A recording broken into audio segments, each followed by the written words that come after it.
J'étais à quelques semaines de mon mariage lorsque j'ai fait une chose que personne ne m'avait demandé. Par pure curiosité, sans le moindre doute ni la moindre peur, j'ai commencé à apprendre la langue des signes, en pensant que cela m'aiderait à me sentir plus proche de mon fiancé et de sa mère. Notre maison, une jolie bâtisse en banlieue de Lyon, semblait paisible, presque trop parfaite avec les plans du mariage bien rangés sur le comptoir de la cuisine, les dîners calmes, les mains s'agitant doucement à la place des mots. Je pensais assister à des moments d'intimité. Puis un soir, alors que je me tenais à quelques pas d'eux, j'ai compris exactement ce que Julien était en train de lui signer. Mon souffle s'est coupé, mon instinct a hurlé, et c'est à ce moment-là que j'ai réalisé que le silence dans notre maison n'était pas de l'amour. C'était un paravent. Au début, rien ne semblait suffisamment anormal pour que je m'en inquiète. Julien m'avait prévenu que sa mère, Martine, dépendait entièrement de la langue des signes. Elle était sourde et ne pouvait pas parler, et selon lui, naviguer dans le monde l'épuisait plus qu'elle ne l'admettait jamais. Quand elle a emménagé chez nous, je me suis adaptée sans protester. La maison était grande, l'espace n'était pas un problème, et Martine elle-même semblait douce, presque effacée. Elle souriait souvent, se déplaçait sans un bruit et ne réclamait jamais d'attention. Au contraire, elle essayait d'occuper moins de place qu'il ne lui en fallait. Julien est devenu sa voix. Quand elle signait, il traduisait. Du moins, au début. Avec le temps, le rythme a changé. De petites choses, des choses subtiles. Leur conversation durait plus longtemps. Ses traductions, elles, devenaient plus courtes. Parfois, il les balayait d'un geste de la main. Rien d'important, disait-il en souriant, comme pour me rassurer. Juste des choses du quotidien. Et je le croyais. Au dîner, il signait pendant que je mettais la table. Dans le salon, leurs mains bougeaient pendant que je répondais à mes emails professionnels. Le matin, ils échangeaient des gestes rapides au-dessus de leur café avant même que je sois complètement réveillée. J'étais toujours présente, mais de plus en plus superflue. Personne ne me disait de partir. Personne ne demandait d'intimité. D'une certaine manière, c'était pire. Je me disais que j'exagérais. Martine n'avait pas d'autre moyen de communiquer. Julien était un bon fils. C'était ça, la compassion. Je me le rappelais chaque fois que le silence commençait à peser plus lourd qu'il n'aurait dû. Pourtant, certains moments me restaient en tête. Parfois, leurs signes s'arrêtaient net quand j'entrais dans une pièce, puis reprenaient une fois que je détournais le regard. Parfois, Julien lui répondait avec une expression qui ne correspondait pas du tout au ton qu'il utilisait ensuite pour traduire à voix haute. Une fois, je leur ai demandé de quoi il parlait et il a hésité juste assez longtemps pour que je le remarque, avant de répondre qu'il s'agissait des courses. J'en ai ri pour ne pas montrer mon malaise. Je ne voulais pas être cette femme qui en veut à un parent handicapé d'avoir besoin de son enfant. Mais lentement, la maison a changé. L'atmosphère n'est pas devenue plus bruyante. Ni plus froide. Elle est devenue plus étroite. Comme si des conversations entières se déroulaient dans un espace que je pouvais voir mais dans lequel il m'était interdit d'entrer. Je me suis surprise à choisir délibérément le silence, pour ne pas interrompre ou paraître intrusive. Plus je prenais de recul, plus il leur semblait naturel de remplir cet espace sans moi. C'est à ce moment-là que j'ai décidé de continuer mon apprentissage, non pas pour espionner, ni pour prendre qui que ce soit en flagrant délit de mensonge. Je me disais que je voulais participer, mieux comprendre Martine, arrêter de me sentir comme une invitée dans ma propre maison. À ce moment-là, mon intention semblait encore innocente, presque bienveillante. Je ne réalisais pas que le silence que j'essayais de combler remplissait déjà parfaitement le rôle qui lui était destiné. Le changement ne s'est pas produit d'un seul coup. Il est arrivé discrètement, comme la compréhension le fait souvent, sans crier gare, sans demander la permission. À ce stade, apprendre la langue des signes faisait partie de ma routine. Je m'entraînais pendant mes temps morts, répétant les mouvements dans ma tête en attendant le début d'une réunion, traçant des formes dans l'air quand j'étais seule. Je ne me pressais pas. Je n'essayais pas de devenir bilingue du jour au lendemain. Je voulais juste comprendre assez pour me sentir incluse, pour combler ce fossé invisible qui s'était creusé au sein de mon propre foyer.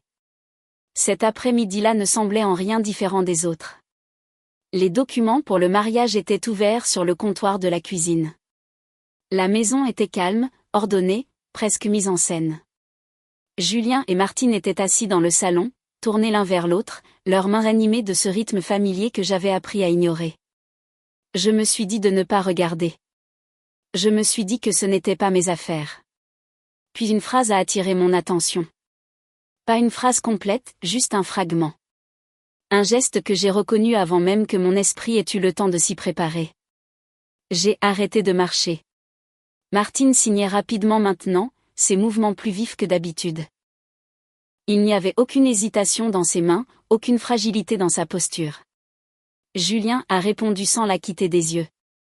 Son expression était concentrée, contrôlée. Je ne voulais pas écouter. Je ne me suis pas approchée.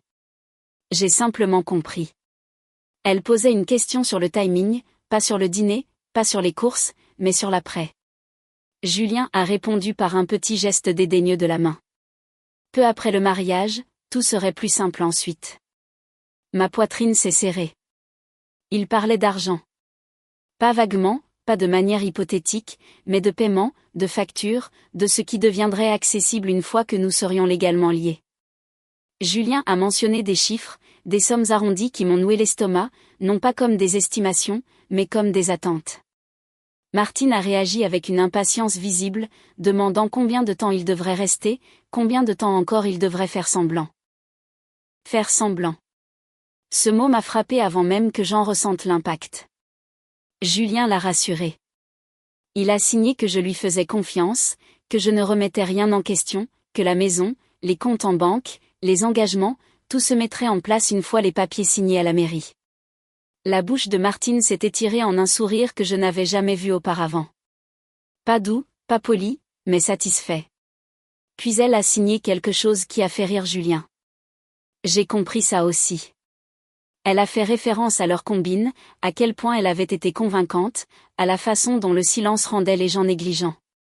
Elle n'a pas seulement signé, elle a fait un signe qui impliquait un partenariat, une stratégie. Mon corps a réagi avant mon esprit. Je me suis figée. Pas de façon dramatique, pas visiblement. J'ai simplement cessé d'exister dans l'instant. Mes mains sont devenues engourdies. L'air semblait trop rare. Le temps s'est étiré, suspendu entre une inspiration et la suivante. J'étais debout dans la même pièce, dans ma propre maison, en train de regarder mon avenir, celui que j'avais accepté, s'effondrer dans un silence absolu. Julien a alors levé les yeux et m'a remarqué. Instantanément, ses mains ont cessé de bouger. Son visage s'est adouci pour reprendre une expression familière, presque répétée. Il a parlé à voix haute, d'un ton désinvolte, me demandant si j'avais besoin de quelque chose. Martine s'est tournée et m'a souri, avec cette même expression prudente qu'elle arborait toujours. Je me suis forcée à bouger. J'ai hoché la tête. J'ai dit que tout allait bien. J'ai pris un dossier sur la table, mes doigts stables malgré le vacarme qui rugissait dans ma tête. Je suis partie sans me presser, sans regarder en arrière. Ce n'est qu'une fois la porte de la chambre refermée derrière moi que je me suis autorisée à respirer. Le mariage n'avait pas changé. La date n'avait pas bougé. Tout le monde croyait encore à la même histoire.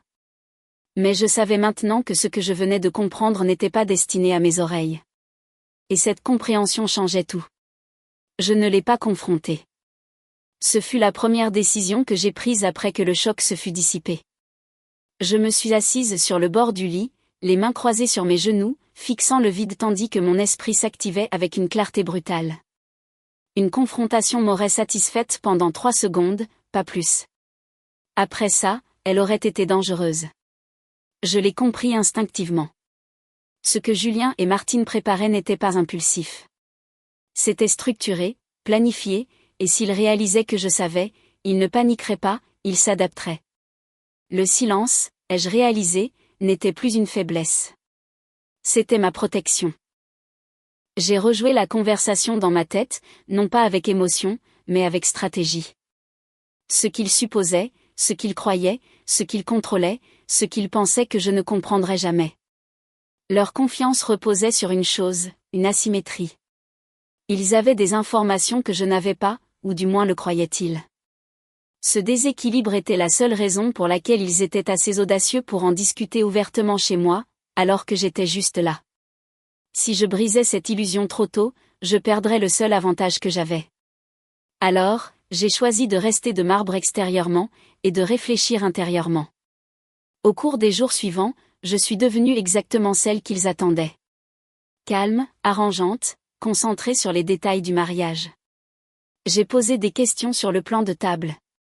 J'ai discuté des menus. J'ai souri quand Julien traduisait les commentaires inoffensifs de Martine et j'ai hoché la tête quand il disait qu'elle était juste fatiguée. Rien dans mon comportement ne suggérait que quelque chose avait changé. À l'intérieur, tout avait changé. J'ai commencé à prêter attention au schéma plutôt qu'aux sentiments. Qu'en parlaient-ils, ou, ce qu'ils évitaient de discuter à voix haute, quel sujet rendait Julien plus attentif, plus contrôlé. J'ai remarqué à quel point les signes de Martine changeaient de ton selon que j'étais dans la pièce ou non.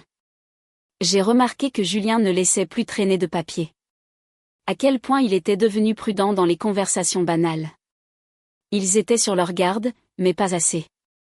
Ne pas réagir m'avait fait gagner du temps, et le temps m'avait apporté la clarté. J'ai compris alors pourquoi une réaction immédiate m'aurait tout coûté. La colère m'aurait rendue prévisible. La peur m'aurait rendue négligente. Le silence me gardait invisible. Tant qu'il me croyait ignorante, il continuerait exactement comme avant. Il ferait des plans en supposant que j'étais toujours la même femme qui leur faisait confiance. Cette supposition était leur erreur. Je n'étais pas encore prête à agir. Pas publiquement, pas de manière décisive. Mais j'ai commencé à me positionner pour le moment où je le serais. J'ai réexaminé les engagements que j'avais reportés. J'ai discrètement revérifié les limites que j'avais assouplies par souci de paix. J'ai pris des notes mentales sur ce qui pouvait être des faits et ce qui ne le pouvait pas. Pour la première fois depuis que j'avais appris la vérité, j'ai ressenti autre chose que le choc, le contrôle. Rester figé ne m'avait pas piégé. Cela m'avait protégé.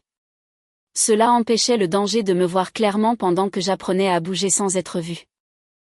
Et tant qu'ils continueraient à parler librement dans leur silence emprunté, ils ne réaliseraient jamais que la personne autour de laquelle ils construisaient leur plan n'existait plus. Je n'avais plus besoin de réponse.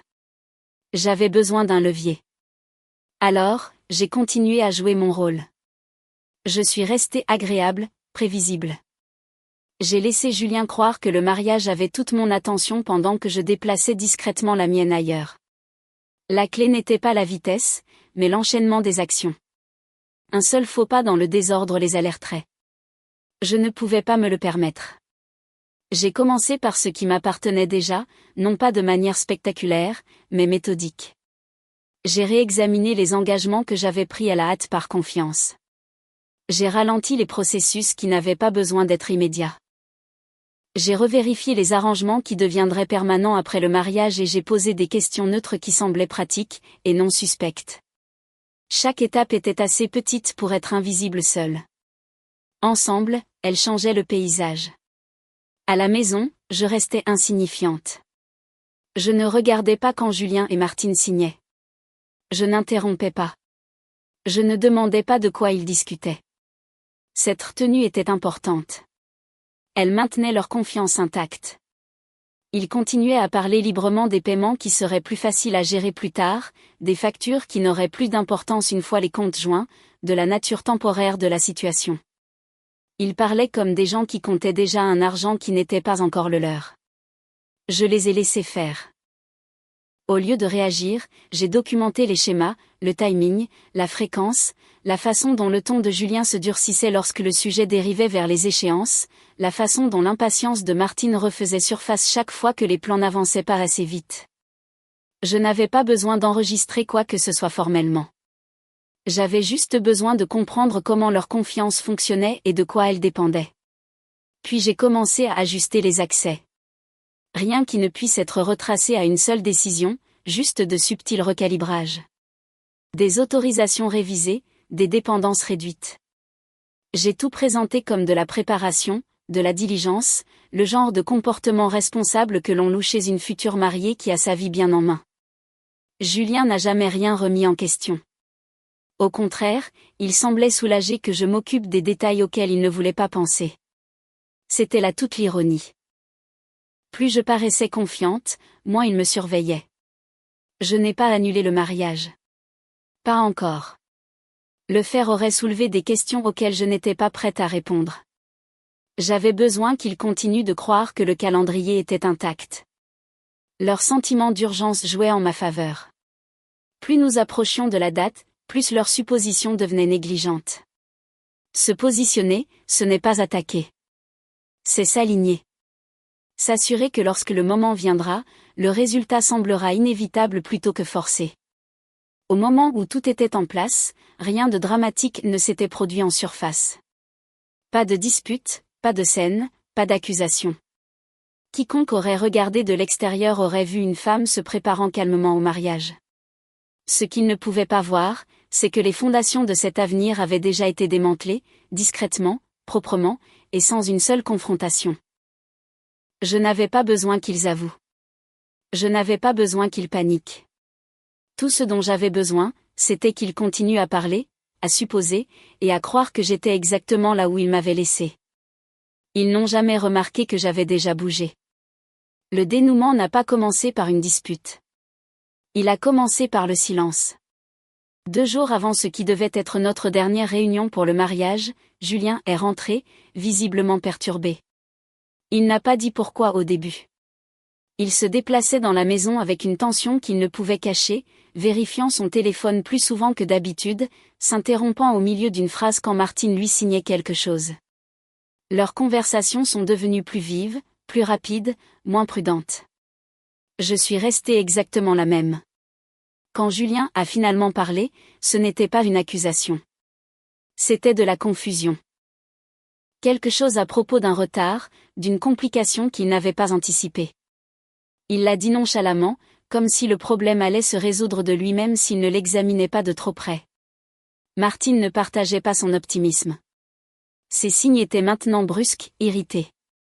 Elle demandait ce qui n'allait pas. Je le savais déjà. Le calendrier sur lequel ils comptaient n'existait plus. Les hypothèses qu'ils avaient faites sur l'accès, sur l'inévitabilité, sur le contrôle que le mariage leur donnerait s'étaient effondrées silencieusement sous leurs pieds. Non pas parce que je les avais bloqués de front, mais parce que j'avais supprimé les raccourcis sur lesquels ils comptaient. Ils ont commencé à se disputer comme jamais auparavant. Pas bruyamment, pas de façon spectaculaire, mais avec urgence.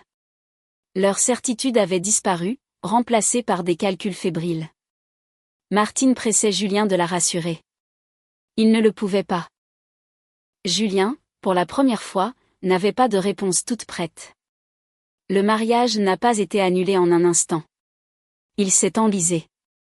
Des rendez-vous ont été reportés. Des décisions nécessitaient soudainement plus de temps.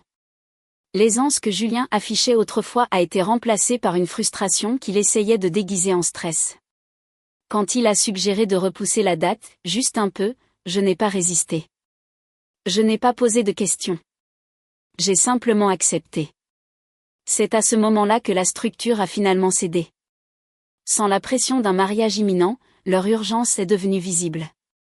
Ils ont insisté là où ils n'auraient pas dû, ont demandé des choses trop directement, ont fait des suppositions qui ne correspondaient plus à la situation. Et quand ils l'ont fait, les garde-fous que j'avais discrètement mis en place ont réagi sans mon intervention. Il n'y a pas eu de révélation spectaculaire, pas de confrontation dans le salon, pas de cri ni d'accusation, juste une suite d'événements qui ne tournaient plus en leur faveur. Julien a compris le premier. Il m'a demandé un soir si quelque chose avait changé. Pas avec colère, pas sur la défensive, mais prudemment, comme pour tester le terrain sous ses pieds. Je l'ai regardé et j'ai dit la vérité, mais pas toute la vérité. J'ai dit que j'avais besoin de temps, que je n'étais pas à l'aise pour avancer comme nous l'avions prévu. Martine m'observait attentivement pendant que Julien traduisait. Son expression a changé d'une manière que j'ai immédiatement reconnue. Pas de la confusion. De la lucidité. Ils ont compris alors que l'avenir qu'ils avaient planifié n'était plus disponible pour eux. Le mariage n'a pas eu lieu. Il n'y a pas eu d'annonce, pas d'explication offerte à quiconque en dehors de notre maison. Il a simplement cessé d'exister en tant qu'option. Et une fois cette porte fermée, Tout ce dont il dépendait a disparu avec elle. Je n'ai pas célébré. Je ne me suis pas sentie victorieuse.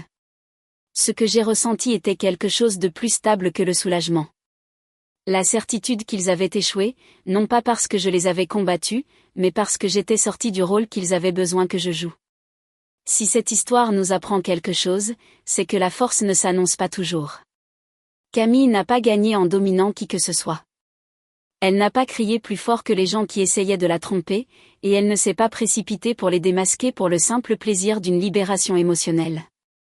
Au lieu de cela, elle a fait un choix plus silencieux, un choix qui exigeait de la patience, de la retenue et une profonde compréhension de ses propres limites. Ce qui ressort le plus chez Camille, ce n'est pas ce qu'elle a fait à la fin, mais ce qu'elle n'a pas fait au moment le plus crucial. Elle n'a pas laissé le choc se transformer en panique. Elle n'a pas laissé la trahison la pousser à une action imprudente. Elle s'est donné le temps de voir la situation dans son ensemble avant de décider de la part d'elle-même qu'elle était prête à risquer. Et c'est là que réside la vraie leçon. Car la trahison n'est pas toujours évidente. Elle ne s'accompagne pas toujours de cris ou d'ultimatums dramatiques. Parfois, elle se cache derrière la politesse, derrière les rôles familiaux, derrière un silence qui semble inoffensif jusqu'à ce qu'il ne le soit plus. Le danger n'est pas seulement d'être trompé. Le danger, c'est de réagir avant de comprendre le véritable enjeu. Camille a choisi la clarté plutôt que le chaos. Elle a choisi de protéger son avenir au lieu de prouver quelque chose dans le présent. Et en faisant cela, elle s'en est sortie non seulement indemne, mais plus sage. Alors, voici une question qui mérite réflexion. Si vous découvriez une vérité qui changeait tout, mais que la révéler immédiatement risquait de vous coûter plus qu'elle ne vous apporterait, que feriez-vous? Réagiriez-vous à la trahison, ou prendriez-vous du recul pour décider de la fin que vous souhaitez pour votre propre histoire? Si cette situation vous a fait réfléchir, partagez vos pensées ci-dessous. Et si vous appréciez les histoires qui mettent l'accent sur la conscience de soi, les limites et l'intelligence émotionnelle, n'oubliez pas de vous abonner pour en découvrir d'autres.